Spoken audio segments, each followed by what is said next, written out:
السلام عليكم ورحمة الله تعالى وبركاته مشاهدينا الكرام. بمناسبة شهر رمضان المبارك سنقدم لكم طريقة تحضير الشباكية.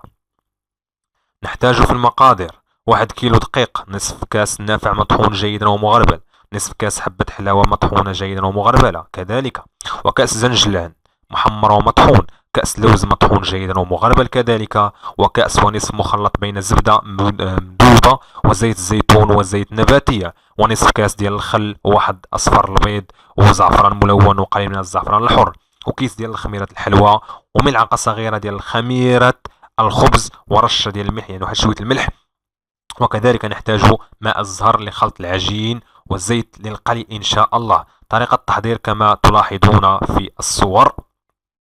نأخذ واحد الإناء أو قصرية كما نعرف جميعا، وكنشدو داك النواشف يعني الدقيق والزنجلان وحبة الحلاوة والنافع وخميرة الحلوى وخميرة الخبز وشوية ديال الملح، ثم نضيف الخليط. من بعد كنشدو ديك الزبدة وزيت الزيتون والزيت النباتية كما قلنا في المقادير، وكنشدو داك الشيء وكنديرو في الدقيق حتى كيشرب داك الدقيق مزيان. من بعد ما كيشرب مزيان كتشبك داك الشيء، كيتشبك مزيان كيشد في بعضياتو. من بعد كنضيفو دوك السوائل، صفر البيض والزعفران المذاب في الخل، ونجمع الكل بماء الزهر، يعني كنشدو داكشي كامل وكنضيفو لماء الزهر وندلكو داكشي مزيان حتى تكون عندنا عجينة متماسكة كما تلاحظون في الصورة.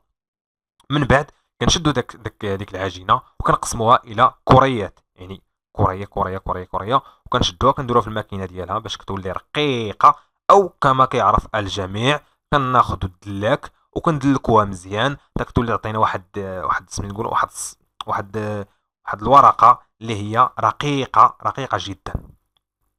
من بعد كنشدو كنقطعو مرسوات ديك البارتيه اللي صوبنا، كنقطعو مرسوات وكنشبكوها، داكشي علاش سموها الشباكيه كما تلاحظون في الصوره. من بعد كنشدو الزيت وكنقليو فوق من هذاك الشيء، وكنشدو ديك الاناء اللي درنا فيه العسل وكنغطسوها فيه وكنهزوها وكنحطوها في واحد الاناء او في واحد الطبسيل كما كيعرف الجميع، وكنحطوها وكنخلوها تما كما كتشوفوا في الصوره. وواحد القضيه ما تخلوهاش من ترشوها بالزنجله، ما تخلوهاش تنشف، ما حدا بانك صافي طلقت داك العسل ديالها تما، رشوها بجنجلان باش يشد فيها ان شاء الله. وبالصحه والعافيه، ورمضان مبارك كريم، ويدخل علينا بالصحه والعافيه. راه ما بقى ليه والو تقريبا. اليوم